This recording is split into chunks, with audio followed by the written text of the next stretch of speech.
is a self-taught graphic designer or a web designer working in New York since 2008. And he began working with the Network for Peace in 2012. He's presently working on a new collection of artwork with an overall theme of somehow combining sound and visual elements of art. So, could you elaborate a little bit more on that? Well, I mean, I think the graphic design stuff just started to kind of. Can you hear me? Okay. Yeah. Okay. So the graphic design stuff sort of came out of necessity. I just saw a lot of people needing sort of websites, and a job that I applied for, it basically required that you knew coding, and I didn't really know coding, so I sort of Mm-hmm. kind of fit on my resume, and then as I got the job, I just literally either I had to sink or swim. I had to figure it out. Um, so that's really how I came into that. But there's elements of art, within web design, within graphic design. There's always a technical aspect, but the ability to be creative with computers was always sort of a draw to me. So that's what drew me to that. And as far as artwork goes, I've been drawing since I was probably a kid. I used to draw cartoons, and so Oh, the last really? yeah, the last 2 or 3 years, um, I started working with, guitar and piano, and I don't want to lose the art. So I feel like there's definitely some way to connect music and fine art together and to make projects. And so that's kind of where my mind is at with that. So are you like thinking of doing videos or? I'm thinking of doing videos, but I'm also thinking of making artworks, that you see, but also have a sound component to them. So like maybe make a painting and then look at the painting and try to hear what type of sound it would make if it made music, and then, display the painting, but then have music flowing from behind the painting or speakers in front of it. So it's some way to combine the two worlds of music and art. That is so interesting. Tell us a little bit about where you grew up and whether it was nature oriented or did you always have a passion for the earth or do you have it right now and just your journey with nature. But I definitely have a passion for the earth, and it's definitely come on, I guess, in the last few years, just basic recycling, but just being more cognizant of going into a store and asking them not to give me a plastic bag, or just Mhm. being aware of the amount of napkins I use, and then, like, water that I just pour down the sink, be more conscious, like, can I use this water in my kettle, or can I pour it into the plants? Just not, ground sweeping sort of environmental causes, but just personal awareness of the stuff that I'm using and how I'm using it. Mhm. I grew up in Houston, Texas, and so that place isn't really known for environmentalism. Yeah. It's a big car town in Texas, and Houston are oil states and an oil city. Mhm. So it's like the bigger car you drive, the bigger ranch you have, the bigger cowboy hat, the biggest rims, all that type of stuff. It's sort of that's just the mentality of the people there. Not saying that they're bad people. It's just a way of life. Yeah. People are becoming more aware of it, but it's still, my opinion. I still think there's some room for improvement. Hmm. And did you ever like have some sort of thought in your mind like this is not the way that you know we should be living in Houston, maybe like get inspiration from other cities. Like I believe San Francisco, they have a really big environmental like drive over there. Did you ever have Right. any sort of awakening like that? Well, I don't know if it was like a general awakening. It was just being more aware, like, so, in Houston, it's a big air conditioning car town. So you wake up and your house is, air conditioned. You go to your car, it's air conditioned. You go to your office, it's air conditioned. But, obviously, to get from your house to your office, or your office to wherever you go, you're actually outside. But there's just seems to be, as much as possible, to not interact with nature as much, at least as far as like the big city, Houston and Dallas, and Mm-hmm. San Antonio goes. So definitely just trying to just maybe roll my windows down, or just do I need to get, a pickup truck with, that gets like 12 miles to the gallon, that type of thing. Hmm. But also, and also the outdoor activities, sort of hunting and fishing. So maybe for environmentals, that's not necessarily the best for the animals, I guess, if you're, a vegan or vegetarian. But it is nice, to get outside and just enjoy the environment, enjoy the waterways, enjoy, the forest, enjoy, campgrounds and things like that. That it's not, just about on the freeways and, office skyscraper, Yeah. house to gym type of lifestyle. Yeah. I think the weather has to do with it too. It's just so much hotter than it is in New York.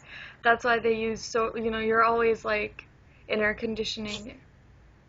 Right. I mean, you're from South Asia, so I feel like it's kind of the same environment. Yeah, it is. We Yeah, were yeah. never out. Yeah, right. It's tough. It's tough. Okay, so our second question. Do you have any advice for people who are just currently like starting to understand, our environmental concern? I guess the advice just be pay more attention to just with most things. I feel like it's good to always start on a personal level. I think we get into the attitude where it's like, oh, it's their fault. I'm perfect, or it's if they would do Yeah. this different, or if the government would do this different. Whereas we seem to be, we seem to absolve ourselves of any blame or any fault in anything. And so I think on a personal level, just be aware. Like, do you recycle on a basic level? If your neighborhood doesn't have recycling, what can you do as an individual to sort of get your house and the house next door to start recycling, and maybe to catch on, and maybe that could spread to more of a community type of, environmental effort. Again, when you go to a store, I mean, do you use the grocery store bags, or do you take your own bags? I mean, you could save, Hmm. space that way. The car that you use, you know, what kind of gas mileage does it have? I mean, everybody affects in a positive or negative way what's going on. So I think, just on some level, just being more aware, you know. Yeah. So is there a specific part of nature or the environmental movement that you like or are passionate about? I really, I mean, this may sound a little bit controversial, but some, native societies have some type of, I guess, connection ritual where, you take peyote or some type of, Like ayahuasca or right, right. something? You take some type of element from nature, and then it allows you to sort of get outside of yourself and connect to the sounds and the smells and just the space that we live in. I mean, I think we get so combined to the screens and to the buildings that we work or live in that we somehow have become really disconnected to just basically sitting in the park and just looking at the sky. Or, it sounds like sort of hippie-ish in a way, but just, I sometimes find words that kind of sometimes escape me, but it's just finding time, and for whatever ritual you have, whatever society or spirituality that you have, just find some way to connect that with the world that we live in a natural way. I mean, Yeah.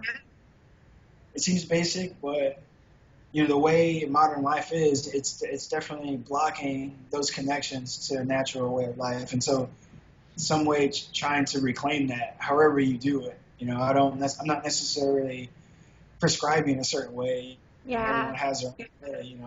But that's sort of my, I guess, advice. For lack of a better term. Yeah. So did you ever have any sort of ritual like this? I didn't necessarily have a personal ritual, but I definitely always made it a point to just, get outside. If I'm sitting in my house for 2 or 3 hours, I'm sitting in my office for 2 or 3 hours, just walk down the block or just go sit in the park. If it's like, snow outside or raining or something like that, but even just looking out the window and Yeah. just, connecting to the space that we live in, the greater space that we live in, and just realizing like however it came to be, like we should definitely not take it for granted. Oh yeah, I think Peggy talked about this too. Just try to understand like how small of a person you are compared to the bigger universe, just realize that, your home is not just it. Right. There's like a much bigger world out there.